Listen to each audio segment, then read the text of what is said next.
In today's video, we will briefly take a look at the tropics, but just as we've been talking about over the past week or so, there is none expected still over the next 7 days, so we will briefly talk about that. We're going to dive into the upcoming pattern, where we actually have a handful of storms that look to be quite major moving across the nation, and these look to have sweeping cold fronts underneath as well. This will bring multiple threats, including thunderstorms, of course. Therefore, flooding risk with that, and back to back to back storms also just kind of multiplies that threat. And then also severe weather will be a concern with all of these as well. On top of that, again, sweeping cold fronts, we will be talking about the temperature pattern, as those sweeping cold fronts will bring some temperature changes. And later on down the road, very, very long down the road, as we cross past the midpoint of August and into the later portion, we will be talking about a potential heat wave back on the way for the end of the month. So a whole lot going on. Before we dive right into this action-packed video, I would want to mention that we do have our other business, Prestige Weather, that you guys can check out today in the pinned comment and description down below. For $5 a month, you can join today.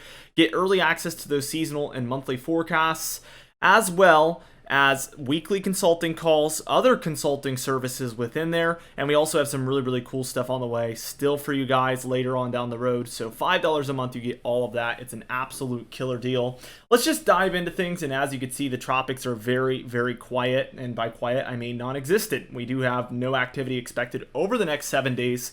But I can tell you guys now that long-term model guidance is suggesting that we are going to really enter into an active pattern over the coming weeks. So we just need to be patient. We will get there. And let's enjoy this time of no threats. No threats at all is a really, really good thing, because there will eventually be threats, of course. And when those do come, we will be wishing that we were back at this point with no threats.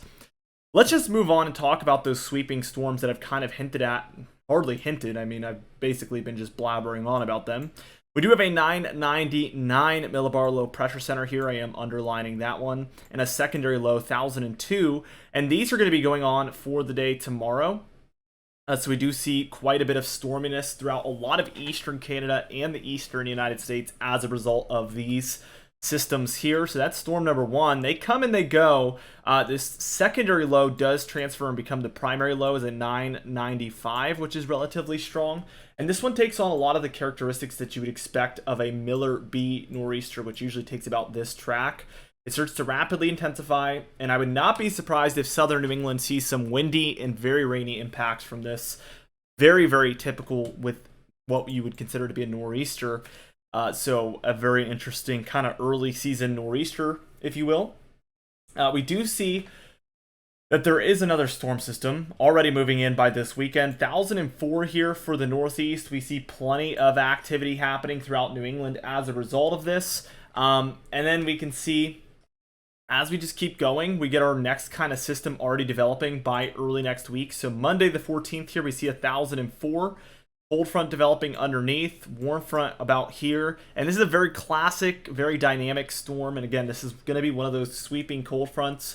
We would expect probably the worst thunderstorms to be on the underneath side, on this cold front side of things. Much more showery in nature in general on this northern portion. However, that does not rule out thunderstorm threats. That's just kind of what you typically are expecting from this type of a storm. By the time we reach later on the day on Monday, we see this has moved now into the upper Midwest, Great Lakes, and Ohio Valley by that point. Let's keep going with this, and by Tuesday here on the 15th, this is what we end up seeing. 1000 millibar there over Lake Erie. Lots of thunderstorms, including some isolated and scattered activity down here. A lot more widespread, as you can see on that very northern extent. So again, Ohio Valley, Northeast, and Eastern Canada by this point. This is going to be another impactful storm. Very quick mover, though. By the time we reach Wednesday, the 16th here, so still only about a week from now, and this is storm number 3 that we're talking about, we do see a 992, which is very strong for this time of year, with, again, a sweeping cold front there, maybe a little bit of a warm front dynamic here. I do see some warm air trying to push this way, cooler air pushing in this way. And again, worse conditions on the underneath side of these. We would be expecting potential severe weather, watching for windy impacts especially, and overall just very potent thunderstorms in these types of cold fronts. And as I've mentioned multiple times now, sweeping, it does sweep across the nation. and bring cooler temperatures, some thunderstorms. But overall, this one is hanging out pretty far north and probably is going to impact Canada a whole lot more than it impacts the United States. So keep that in mind as well. As we keep going, we get our fourth, I think here, sweeping storm. That's going to be the word of the day, I guess, with a sweeping cold front there.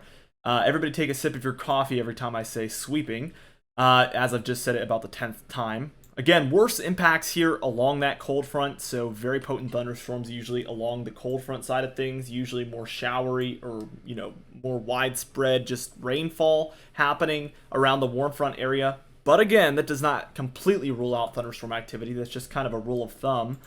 And we do see this does eventually impact the eastern United States, but what's interesting here to me is that this cold front area kind of seems to outpace the low itself. And overall, this would kind of lead me to believe that this is going to be a little bit less impactful by the time it's reaching the eastern United States. But this is 10 days away, so there is a lot of time for pretty much every single detail here to be different. So keep that in mind as well. We can see that the jet stream is very intense for a summertime jet stream. As you can see, very potent trough here by August 19th. So we see cooler air here. Very potent ridge on the western end of things here for a lot of the Rockies. Definitely a very, very interesting setup there. Now, total precipitation overall as we just move through here. As you can see, no surprise with multiple lows taking pretty much a trajectory like this. So a couple of them moving further south. Something like this is what all of those storms take. And that is going to lead towards above average activity for pretty much all of these areas. Not only that, we do get a sweeping cold front with a lot of these, and that's going to extend down to a lot of these more southern areas and bring them above average activity as well. So I want to kind of draw in the area that we're kind of pinpointing here. So it goes all the way back through a lot of Western Canada. But overall, this section here on this particular model run that I've now circled in is the area that we're primarily watching for the highest chance of above average precipitation over the next 10 days. Particularly there in the yellows, reds, and browns, as that's going to be far above average precipitation. Just to go through the colors with you guys though, whites is nothing. Practically nothing. Grays is 1/10 of an inch or less. Greens is 1/10 of an inch to 1/2 an inch. Blues 1/2 an inch to 1 inch. Yellow is 1 inch to 2 inches. Reds are 2 to 5 inches there. And then the browns, which we see for Illinois and Indiana, and then Wisconsin and Michigan, those are going to be 5 to 10 inches of precipitation over the next 10 days. And as we always say, that means about 1/2 an inch to 1 inch per day on average over the next 10 days. Absolutely mind-boggling numbers there. So definitely we want to watch for heavy precipitation over the next 10 days throughout a lot of these different areas.